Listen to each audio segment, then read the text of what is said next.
Hello, everyone. I'm Shanta Jackson, and welcome to today's show. Thank you so much for joining me on this journey as I kind of just explore all of the things that are in my mind. Thank you for visiting my website, shantajackson.com. Thank you for purchasing my book, for sharing your feedback, your testimonials, your reviews, your private messages, your emails. I appreciate it all.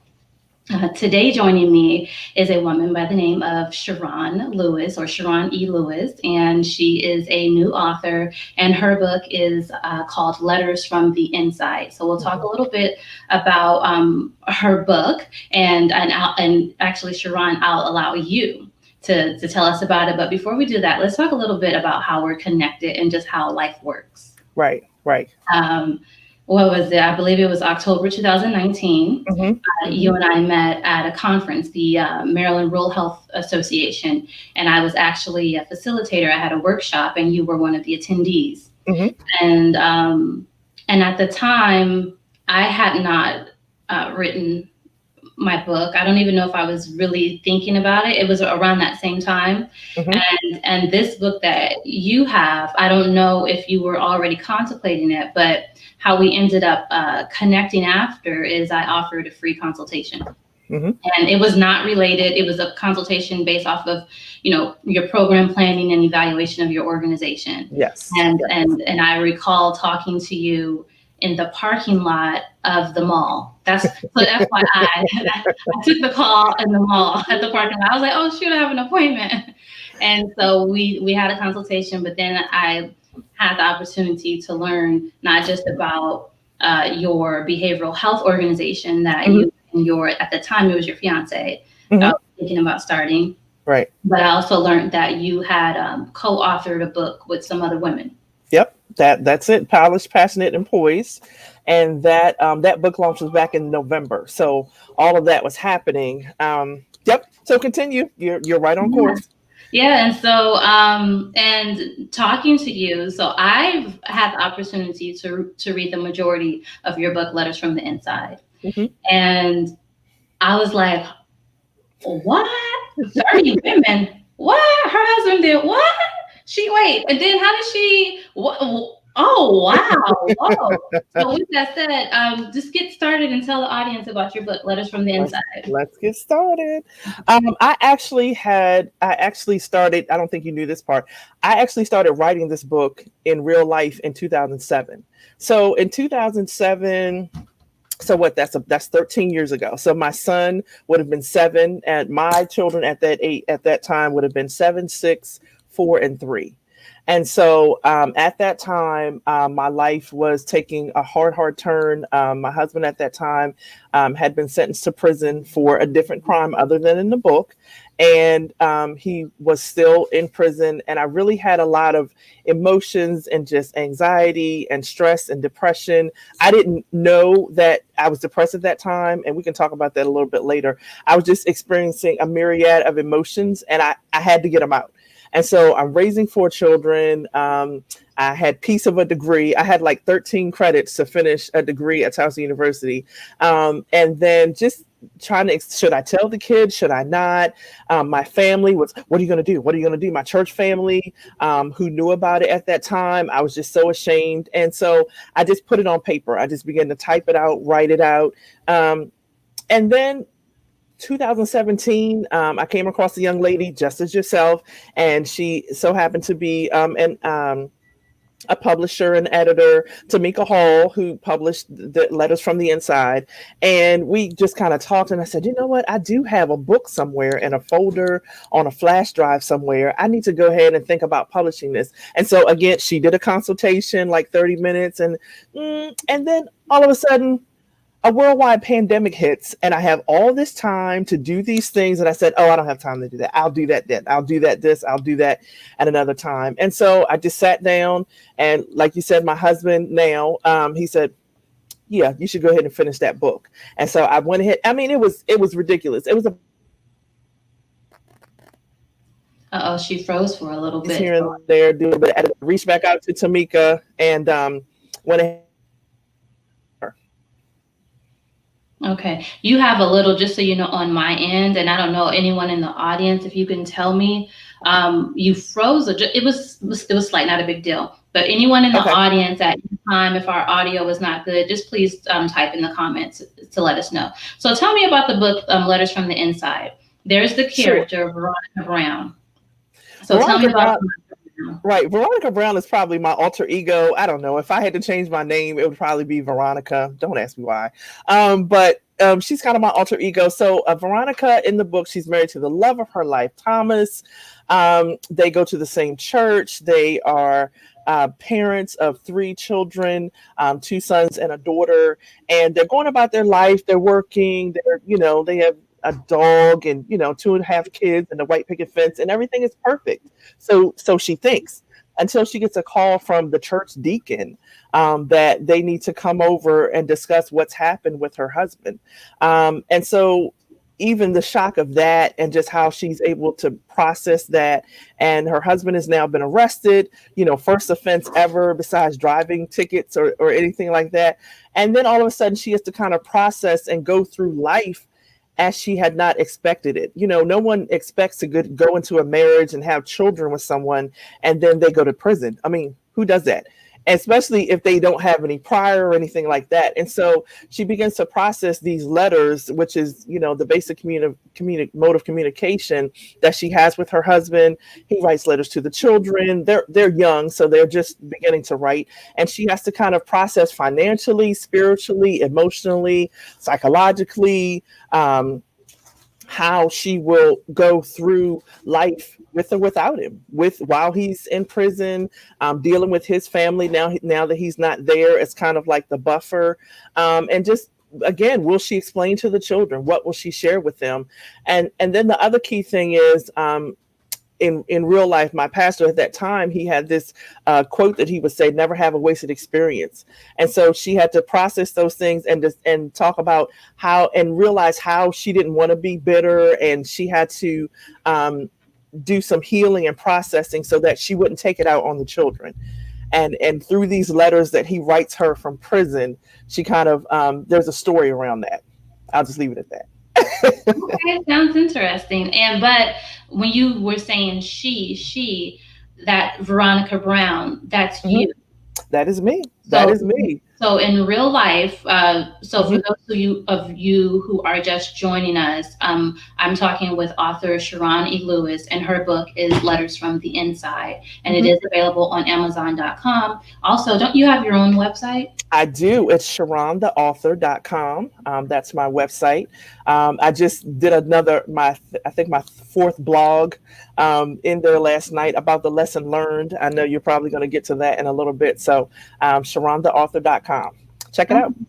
So tell me, how does that work out? So Mhm. you're married and you don't have children at the time when you're married. So you have children with this man, Right. and you both are growing professionally Hmm. and working your ways up to the corporate ladder, or through the Yes. corporate ladder. Hmm. And then all of a sudden in real life you have these children, and then one day your husband leaves the house, Hmm. and then one day, that same day, he didn't That come same home. day, right? That same day, he didn't come home, and I had to explain to the children, call different friends. I was up literally in real life. I was awake for probably a week. I think I was. I had to nap. I was trying to keep it as normal as possible, but it wasn't. It was strange to the children because he was there in the house. He was always there. He wasn't, missing for days. He wasn't, no offense to anyone, he wasn't on drugs, or, he didn't have any kind of problems, gambling or anything like that. But he was living a secret life. And it hit me. But I just kind of, I use the word process a lot because I really did have to process, like, what did I miss? Was it really lipstick on the collar? Was it money missing? What happened? And we're living a life together. What really happened?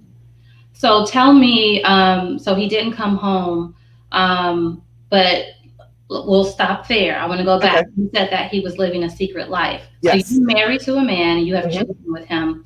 And so this secret life, tell me what this secret life was. And then I want to go back to like when you found out about this. So the secret life was a life of um, I'm not a clinician, but I would say it was of a sexual addiction. I'm just going to use that term generally. So I suppose he had some kind of thrill. He just needed some attention, I guess, that he wasn't getting. Secret life of just being sneaky, I guess, for lack of better words. We did talk about it a lot, afterwards, after we were divorced, and we talked about a lot of things. I told him he probably needed therapy, just me working in the behavioral health field. But yeah, just a secret life of deceit and just dishonesty, and then like I said, I had to try to go back, and I'm like, okay, so when you said you were a giant, you were really at somebody's house. And when you said you were here, you were really there. And when you said the $50 went here, but it really went there, like, how are you able to satisfy these various relationships that you're with? I didn't understand how one person could do that and just be so deceitful to someone who barely you know i'm I'm giving my body to your seed, so I didn't understand how an individual can do that, honestly. Okay, so you both were so on top of him, and I don't know if this is a spoiler or not, but in at the end of the book, one of the letters that you wrote to him it was like a closing letter, or the Hmm. character Veronica wrote. It was a Hmm. closing letter, like closure, should I say? Yes. And it ended with you saying that you're happy and you're healing and you're moving on with your life. Hmm. Hmm. But in that letter, you also mentioned that he cheated with 30 plus women. Yes, ma'am. And so the double life. So you also mentioned this church, this like was it a mega church? Would you It describe was, it? I would consider it a mega church, about 800, 900 people each Sunday. I would consider it Okay. that. And how involved were the both of you in this church? He was very involved, but I was, I sat on the pew. I taught Sunday school if needed or something like that. I sang in the choir every now and again. But I had the children, so I had to sit, with them. Children's church wasn't really popping like that. I mean, they were young, and they're close together. My four children are close together. Right now, they are 20, 19, 17, and 15. So stair steps, if you will. Hmm. And Um, but he was very involved. He was involved in what do you call it? The media ministry. So the video recording, the sound. He did all of that. So every Sunday we went into church. I walked one way. Hey, I'll see you afterwards. He went another way because he had to go and run and check all the mics and do all that. so you're married to so you're married and you both are Christians. Yes, Yep. So yes, you're married and you're both Christians and you're both in the church and you have this ideal family and you have yes. this good job. But in the meantime, on the he's involved in all of these. He's pretty good. He's involved in all these Really good. different. He has a Yeah, wife and kids and does things for the church and he's able to spend time with at least 30 at women. least, at least. So And, you didn't know any of this. You let didn't me know just let anything. me just clarify. In real life, having four kids, I was not working. After our third child, I did stop working for about a year and a half. But I still had my degree. I was selling Avon. I was doing things like that, trying to sell Tupperware, but nothing really. I would do hair. I can braid hair. I would do things like that, but I wasn't really working full time.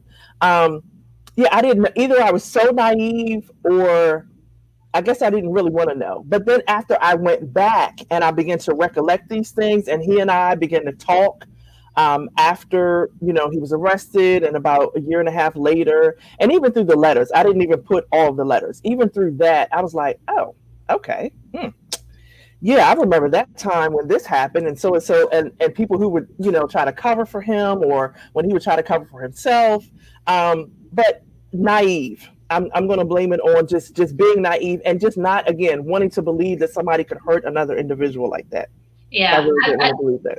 I think that we've all been naive, and I don't want to just kind of put it out there that only men cheat, but I think Mm. that a lot of women, including myself, have been naive. Um, and so your husband is in prison. Is he out on bail at all, or It, he's No, he was not. He did get out on bail, and we did. I think it was chapter 8. We did go to court, and even that day, it's like when I even think about it, when I had to go back and revise that chapter, I'm like, oh my goodness, that day was just horrible. It's nothing like you see it on court, Judge Judy, none of that. It's boring. It's very emotional. I didn't know what to expect. Was Judge Wapner going to show up? It's like I didn't know what to say. I didn't know if I could say anything. I didn't. I mean, I knew I should dress appropriately, but it was just very. I didn't. I was so ashamed. None of my family was there.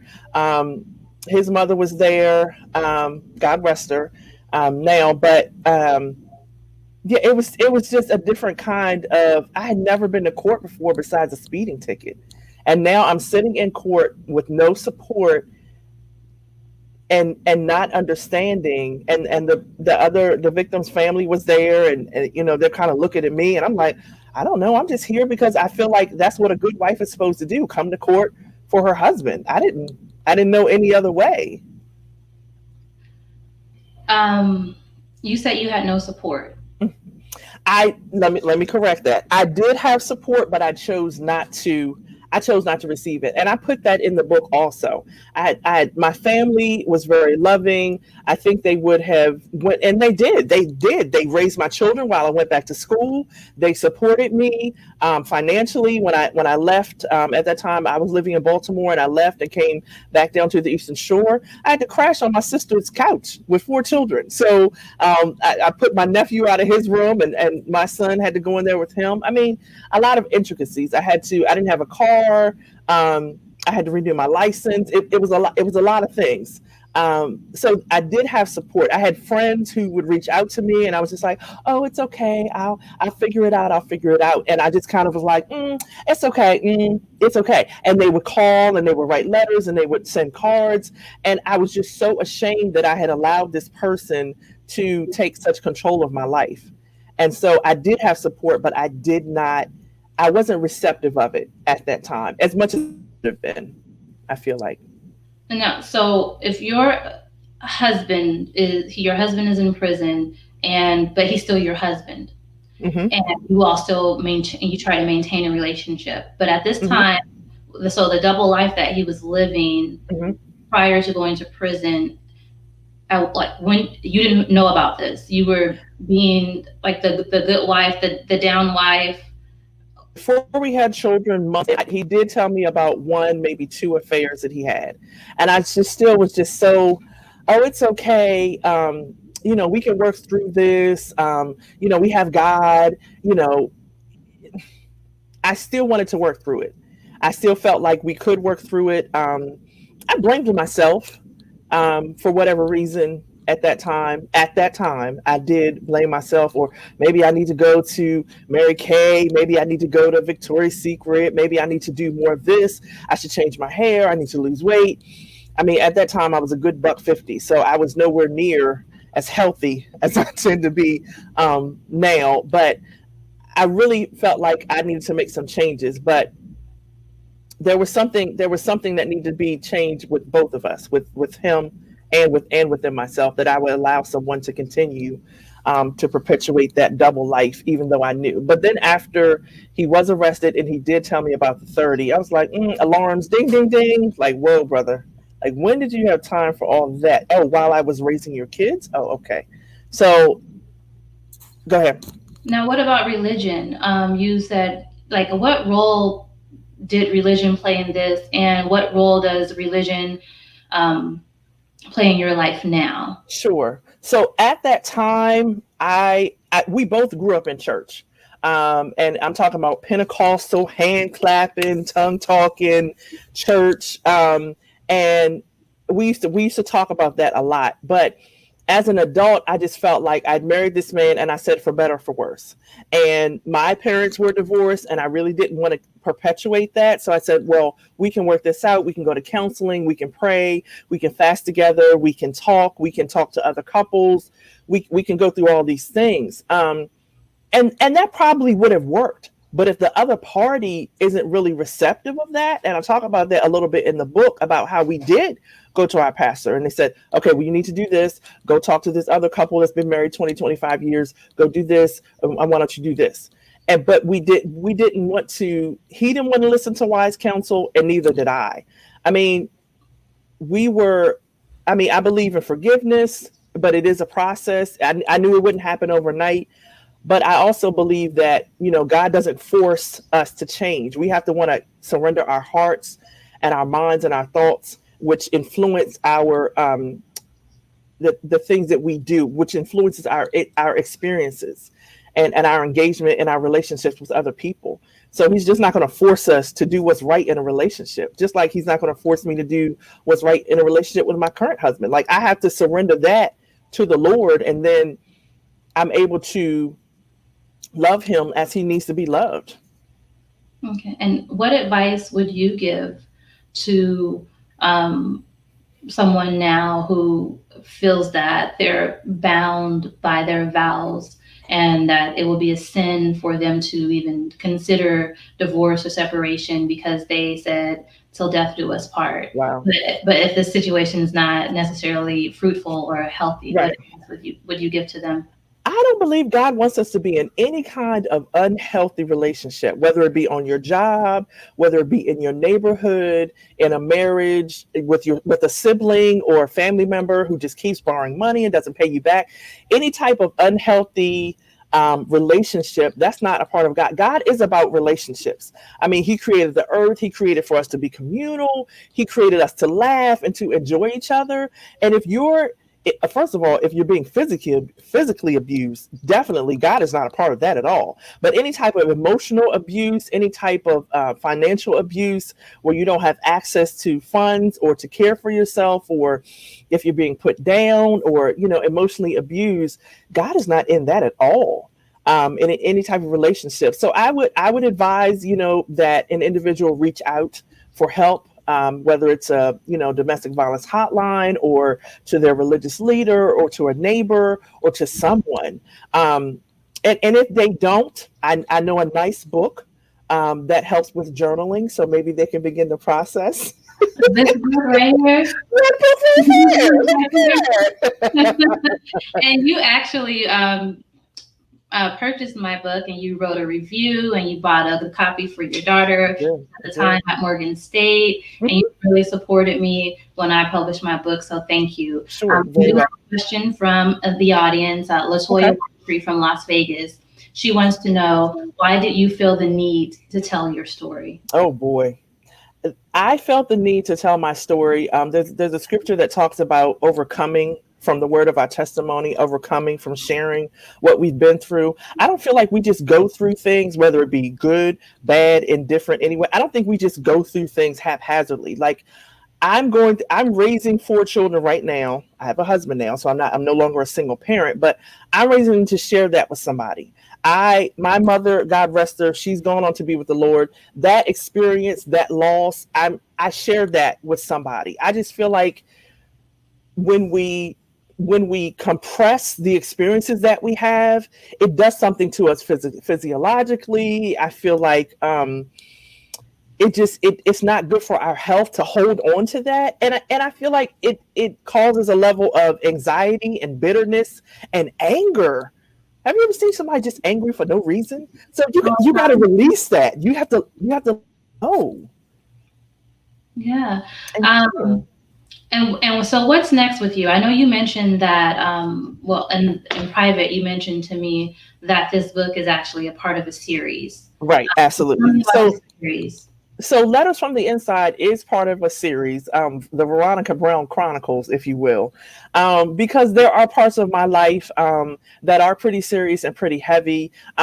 This book, the story is heavy, but there are some other things that happened prior in my life as a small child, as a teenager, that I feel like are important, that will help the reader understand why I stayed in the relationship with my husband. For instance, with my husband at that time. For instance, like I said, my parents were divorced, and I didn't want that for my children. So I'm like, I'm just gonna stick in here. I'm just gonna stick in it. I don't want my children to have to grow up like that. But I also realized I didn't want my children to grow up in an unhappy household.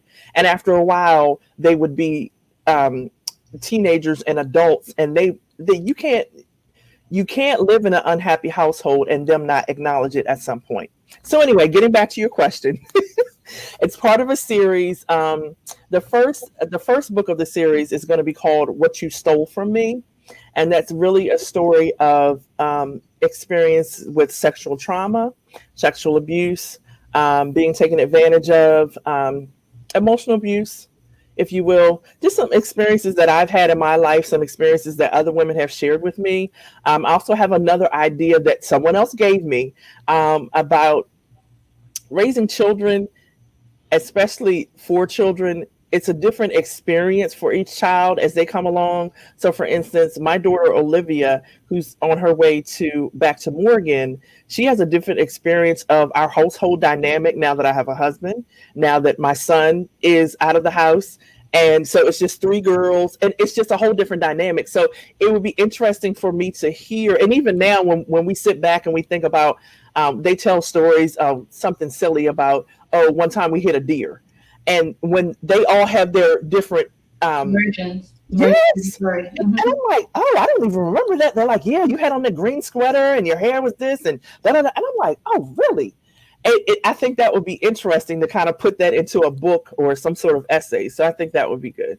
Yeah, no, I appreciate this. I appreciate the conversation and the things that you were explaining as to why you're doing this and the series, and so that people can understand why you made the decisions that you did in your book, Letters from the Inside. Mhm. And that's so for my book. That was the reason that, or the rationale that I gave for sharing my personal story Mhm. and my first journal entry. And so throughout my book, in my personal journal entries, I talk a lot about dating Mhm. and different things like that, and manifesting love and shallow thinking and Mhm. balancing independence and self-validation and all these different Yes. things. Yes. But I felt that it was important to share that story so that people can understand why I think the Yeah. way I do. So I Yes. resonate with you when you said that. Yes. And but also I share that story because, like you said, there are women that can identify with what you went through, and there are Mhm. women that can identify with what I went through. Yes. And for me, I feel like I'm kind of I'm modeling. If I could do this, and Yeah. if I could walk away, if I Yeah. could leave Chicago with 3 pairs of dirty clothes, $200, a baby in a car seat, and some sunglasses, and walk home with a baby on my hip, and come home to my family like that, and then, like you said, sometimes you try and make things work, and then the next day snuck out, so you never, like, your furniture, everything behind me. Mhm. Imagine just you leave everything. Just Leave like, it. you know what, I have to go. And a Mhm. lot of women are afraid to do that. Mhm. And a lot of people think that you have to plan, and that is ideal. It is Yeah. ideal if It you're is. in a situation with someone. So I admire the fact that you said that you and your ex-husband, you later talked about it, Mhm. and and he was able to tell you. I don't know if I would have wanted to know all the details that you asked about the 30 plus women. I probably wouldn't want to know that. I But should not have known. I shouldn't have known. I should not have known. how did that in your mind? Like, Mm. Me personally, I should not have known. I don't know if it's because of Gemini or whatever, but I tend to kind of ruminate and kind of go over and over and over things. And if let's say for instance, he said on October 25th, I was with, uh, Rashida and we were here. And I'm sitting back thinking, now, wait a minute, on October 25th, this and this and that, and the baby had a fever and we needed milk and this and I'm like, how could you? And for me, that just built up it just increased my anger and kind of my resentment towards him. So there were a lot of things I didn't know. Some women do feel like they need that. I feel like if I could go back and do that part again, I just should have left it how it was, because I felt like at that time I needed those details to make a better decision, but I really didn't. Yeah, I but really I didn't. still, but I still do admire the fact that you all were able to, of all the things that you went through together, even though the marriage didn't work out, and you had Hmm. these life changing, unexpected events and these happenings that had to Hmm. happen. Hmm. The fact that as adults that you still Right. were still able to communicate and wish each other well, and not Hmm. go at each other's throats, or have it like I'm assuming that it's pretty healthy, neutral balance now. We kind of we bump heads a little bit. We do. I'm just going to be honest. No use in lying. He may see this video. We do bump heads a little bit, but it comes from more of now that the kids are older and they're coming into their own, and they, like I said, they have their views of our relationship in the past. They have their views of how they grew up, and they may see, okay, I did some things wrong, their dad did some things wrong, and that's even that whole experience of them growing up and coming into their own, and how they view the experience is a part of their story and their book, if you will, their chapter, of letters from the inside and moving forward. You see what I'm saying? So I just tell them, listen, yeah, I know I did some things wrong, but I need for you to learn from these experiences. Don't just say, oh well, mom, that was you. You can do that if you want to, but here, learn from these experiences, and don't just say, well, I'm not you. I'm not going to do that. What did you learn? Yes, yes. Um, I don't think I have any more questions for you. I mean, I can go on and on, but I'd like to wrap up the show. If you could tell us how, again, how we can stay in contact with you and how we can purchase Sure. the book. Sure. So Letters from the Inside, it is on Amazon, either paperback. It's also by Kindle. You can go to my website, sharontheauthor.com. If you go to the website and you want to contact me, that goes directly to my email. But if you want my email, it is sharontheauthor77 at Gmail. I am on Facebook at Sharon the Author. I'm on Instagram, Sharon the Author. I'm on Twitter, but I think that's Lewis, at Lewis Sharon. So LEWISSHERONE. Letters from the inside. Thank you. And Kristen Woodruff, she's joining us on Facebook, and she says very good conversation. Thank you, Kristen. Thank you. Um, and so, for everyone watching, again, I'm Shirley Jackson, and my purpose in life is to help people to help themselves and others. And in addition to checking out Sharon's book, Letters from the Inside, when you get a chance, or if you haven't already, visit my website, shantajackson.com. And you can learn more about me, my happenings. I do have a upcoming book discussion that we're actually going to, well, you and I, whoever's watching, whoever joins, we're actually going to stream this live on this same platform. So it'll be streamed live on Facebook and YouTube on Wednesday, October 26th at 7 p.m. If you haven't purchased the book, visit my website, shantajackson.com, and try to purchase it before the book discussion on August 26th. Again, thank you everyone for joining me on this journey, and have a great day. Thanks, Shanta. Thank you.